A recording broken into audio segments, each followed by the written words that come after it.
Hello, I'm Stephen Diorio, the Executive Director of the Revenue Enablement Institute. Today, I'm joined by Corey Torrence. He's an authority on revenue operations. We're here to discuss the findings of our Revenue Operations Research Initiative, which Corey helped co-author. We specifically want to talk about how organizations are creating firm value by accelerating organic growth, deploying a revenue operations model. This is a particularly important issue in the private equity industry, where Corey and his team have led dozens of revenue operations transformations in the last several years. Corey, it was great working with you on this initiative, and it's great to have you on this interview.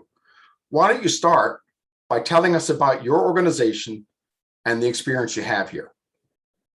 Thanks, Steve. I've been a management consultant for almost 40 years, and interspersed in my tenure, I've been a CEO of 6 different businesses, 4 of which were PE or VC owned. And for the past 9 years, I've been a managing director with Blue Ridge Partners, a global consultancy focused on top-line growth. My passion of late, as you know, has been silo busting and enabling a robust revenue operations capability for my clients. Okay, Corey, let's start with the obvious question. Why is revenue operations such a critical issue? Corey, can you explain in layman's terms why RevOps has emerged as a board-level issue, in particular with the private equity firms that you're working with? Certainly, Steve. As you know, revenue operations has emerged as a board-level issue for a simple reason. Organic growth and the commercial assets that create it have become essential to value creation in every business. Whether you run a hyper-growth SaaS business, a Fortune 1000 enterprise, or are attempting business transformation to a cloud-based recurring revenue model, it's all the same. It is driven by efficiency and effectiveness through the revenue operations function. The relationship between growth and firm value are getting tighter and tighter. And PE operating partners and investors understand this. And accelerating organic growth has become fundamental to their investment strategies and any value creation plan that they establish. Most of the value in a firm today is in tangible assets: customer equity, data, process know-how, digital experiences, and the like. Unfortunately, what we find, most firms today employ commercial processes that are not digital, data-driven, dynamic, or accountable with 21st century management systems. They are siloed and analog. Organizations that continue to use outdated functional approaches to growth are struggling to manage growing complexity of technology-enabled selling systems, delivering a competitive customer experience, adaptable to changing customer buying behavior, and making the transition to a cloud-based business model a reality. Executives in the face of these secular trends are driving a car that won't go fast enough because it's only firing on 2 cylinders, gets terrible gas mileage, and needs a wheel alignment and a tune-up. The science of growth is not well understood. A new management system was needed, and revenue operations is a system that addresses these issues for today's competitive landscape. Okay, so it's pretty clear that revenue operations is a critical business issue. Corey, can you tell us more specifically why boards, CEOs, and growth leaders are pursuing revenue operation transformation initiatives? Certainly, Steve. We've done dozens of projects and workshops on this topic, and the reasons vary from company to company, but they tend to fall into these 5 initiatives. First is better managing technical complexity. With the advent of marketing stack, sales stack, and now customer success tech stack, monetizing commercial data and the technology and relationship assets and improving the technology adoption is the only way to drive ROI and have a smooth workflow all across the sales cycle. Secondly, reducing the cost to sell. As companies began to build these silos for sales, for marketing, and for customer success, they were building in inefficiencies and redundancies. Reducing that cost by having a streamlined workflow and enabling it with technology and data and managing the selling economics and eliminating revenue and margin leakage has been of paramount importance to really get the most bang for your buck with a revenue operations function. Third, accelerating growth, which is obviously the bullseye of a revenue operations function. Differentiating the customer experience, really starting with the customer looking in and inward looking out, is extremely important. Improving the visibility and transparency, executing scalable growth technologies is all part and parcel of really maximizing your growth. 4, facilitating business model change. We work with a lot of organizations that are moving from a CapEx to an OpEx model. Trying to embrace the subscription model is not something that is to be taken lightly, but it's also something that takes time and energy. And it's not a journey that every person in a commercial organization that are going to be able to make. So it's something that needs to be taken as a cultural shift as much as anything else. But facilitating that change, a lot of companies are transitioning, and either partially or fully, and that is a big element of the change and supporting the business valuations. And lastly, motivating team selling. Growth has become a team sport, especially in these SaaS-based businesses. You have to be able to draw on sales engineers. You have to draw on your product team. You have to draw on your customer success team. All of that has to work in harmony if you're going to provide the best possible experience for your customers. So let's talk a little bit about the research findings. Our interviews with over 100 senior growth leaders show us that over 90% of growth leaders are moving to a revenue operations model. Corey, what types of changes are you seeing within the B2B organizations you work with, and why? Well, Steve, let me highlight the ones that have the most impact, because they're driving the outcomes that the organizations that we serve are seeking. Number one is redefining their commercial architecture. They need to adapt to the new economics of selling and improve the speed, the agility, and realize more market opportunity. Secondly, consolidating the operations that support selling. We typically will go into an organization and find through a series of roll-ups that they've done where there's sales operations that are scattered across the business, that are centralized, decentralized, understanding how best to figure out how to consolidate the operations that are supporting selling and eliminate the air gaps and the leakage and the disagreements that happen across the commercial processes, and better manage and monetize the commercial data and technology and content assets is extremely critical. And really developing a single source of truth so that not only senior leadership, but also the frontline sales managers are operating off of the same set of data. Another element is changing roles and assignments of the revenue teams. Often the organization has gone through organizational structure changes, or they have integrated another business, but they've not gone back and revisited the role definitions and the accountability that comes with those roles and how they're going to be measured and incented.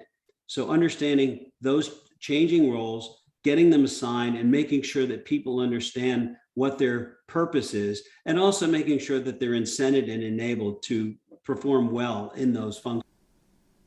Lastly, growth businesses are going to deploy RevOps by 2025, and we found that 75% of the people we surveyed believe that that's going to be the case. If that's going to happen by 2025, there are significant foundational elements that need to be put in place today. And lastly, all of this requires leadership from the board and the CEO to make change happen. Change management cannot be understated as an important critical success factor for moving to a revenue operations function. So it's pretty clear a new management system is needed, one that does a better job of generating better returns from commercial selling teams, processes, systems, and operations. This management system is most commonly described as a revenue operations model, as you pointed out, Corey. To better define what a revenue operations model is in a 21st century commercial context, the expert faculty of the Revenue Enablement Institute engaged hundreds of business leaders as well as the leading academics and experts in the field. Corey was one of the lead authors and architects of this model. Corey, can you tell us a little bit about this RevOps model?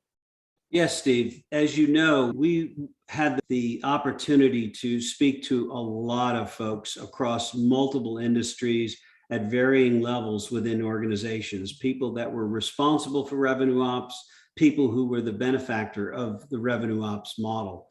And establishing a fact base of the as-is state provides a firm foundation of a firm's commercial organizational structure, roles, commercial technology, architecture and purpose, and commercial data architecture and workflow. It's absolutely imperative, because what we found often in doing this diagnostic is that there's not a lot of agreement across functional organizations as to what does exist today. We found that establishing clarity around and getting agreement as to what the as-is state is and the workflow is the prudent place to start in assessing where an organization lies on the maturity curve. And also understanding where you want to be on the maturity curve. It's not always where an organization desires in the short term to be all the way at the far right. Sometimes it's taking steps along that path because they don't have some of the foundational elements or the talent to really manage a revenue operations function. The pillars of best practices is embodied in the commercial leadership, the commercial architecture, commercial asset management, commercial enablement, and by unpacking it into those key pillars, allows an organization to really take a candid assessment as to where they are today and where they want to be. Setting clear goals for each is the first step. Corey, what I really like about this framework is so many of the problems associated with sales and marketing effectiveness have been the optimization of one area without looking at the whole. What I love about this framework is it covers all aspects of the commercial model. There's nowhere to hide. You've got to work as a team. All these pieces have to come together. So coming out of this type of framework, you can't be optimizing lead flow at the expense of other aspects of the system. Exactly. Corey, so much about revenue operations is about alignment, aligning teams with processes, with systems and operations. Can you talk a little bit about how revenue operations is about aligning these revenue teams, getting the commercial architecture, working with the data and technology, aligning operations and processes around the customer? Yes, Steve. And as you know, and we've heard dozens of times in our interviews and in the client work that we've done, is alignment is key, but alignment is one of the hardest things to achieve because there are incentives for people to not gain alignment, to operate within silos, to micro optimize their individual processes at the risk of the overall commercial ecosystem. We spend a lot of time working with sales, with marketing, with customer success, with customer support to make sure that the alignment occurs at a level that is very visible to the customer. Because too often organizations become inwardly focused. They try to sub-optimize on any one of those functional processes at the risk of not providing a seamless experience to a customer. We always go back through the lens of the customer and look at all the elements, the systems, the data, the individuals that are interfacing with that customer, and making sure that we've got alignment, and that alignment is measured only in the customer's success as defined by themselves. Corey, that's a great perspective. Now, clearly, the team has done a lot of work. And for the audience, this maturity model breaks out from 6 core pillars to 18 key drivers to a 72-point assessment. And so I know, Corey, you're just covering the surface level issues, but I wanted to have you talk briefly about how do people start? What's the gain to be had? Organizations tell us this is going to cause disruption, management time, attention. Is the view worth the climb? Is the profit worth the disruption? Can you talk a little bit about the return on investment of revenue operations, what types of returns people are seeing, and how they can go about realizing those returns? Yeah, Steve, it's interesting because a lot of the challenges and the things that you just cited in terms of disruption, in terms of changing processes and being invasive into the commercial flow, a lot of those are red herrings. In some cases, it's because people are operating in a comfortable zone that they don't want to change because that is somewhat threatening to them. So we take a look at this, we unpack the issues, and our experience in doing a bunch of these transformations, organizations move to a revenue operations model that better aligns revenue teams, operations, and processes around the customer and optimizes the commercial architecture to reflect the new economics of selling and can contribute 5 to 10 points of bottom line profit contribution in the short term, or if reinvested, which many of our clients do, can improve long-term growth prospects by over 50%. If you get people aligned against those types of goals and targets and measure success towards those targets, then everyone can get in line because they're all incented to see greater revenue growth. And many are paid based on the revenue growth and the margins therein. The way they realize these growth and cost benefits, the typical sequence of activities and programs we see establishing the as is, identify the highest priority areas for impact, then design the to be state in collaboration with client teams and cross-functional teams of the organizational structure, the data, and the systems. And the best case scenario is where they are driving the fundamental change program for the organization with our assistance. So my sense is, given the rigor of this framework, within a matter of weeks in an early assessment, you'll be able to hit that 10% cost number or show folks that 50% top side. And the stair steps, as illustrated here, will become pretty clear to everybody on the executive team. Well, Steve, the thing that we like to do is we build winners, because there's a silent majority that are resistant to change. And if we can come up with prototypes and start rolling things out in more a modular way, what we call waves of change, what we can do is start building believers. We spend a lot of time with the sales reps that are on the President's Club. And if we can get them bought in, we end up with evangelists that are supporting the overall change program, and people come on board. And as you start seeing people, especially in the sales reps, where they're making a lot more money because they're following a systematic process, and they're getting greater visibility of their own performance, but also the performance of the rest of the sales team, that everyone wins. And then you see a groundswell of people coming on board because they want to be part of the A team and not something that's left behind. Thank you so much, Corey. Can you wrap up by telling people how they can learn more about revenue operations and identify ways they can unlock more growth from their existing commercial teams, systems, and operations? Certainly, Steve. First of all, to learn the business practices underlying this, we have an in-depth 72-point revenue operations model in our revenue operations in a 21st century commercial model report. It's an exhaustive 115-page analysis designed to help business owners, CEOs, growth leaders, PE operating partners, as well as investors align their sales, marketing, and customer success teams and lay out concrete steps to optimize the performance of their commercial operations, processes, and assets.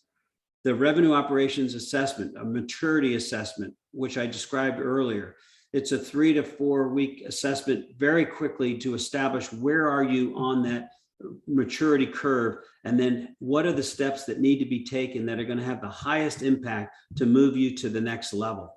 A commercial architecture audit is something that we do to really understand the structure that's in place and really look for the impediments towards growth. Targeting, we do a lot of propensity to buy analysis, leveraging AI and machine learning technology to figure out where's the white space for commercial teams to go after, whether that's in existing accounts or whether that's looking for new logo.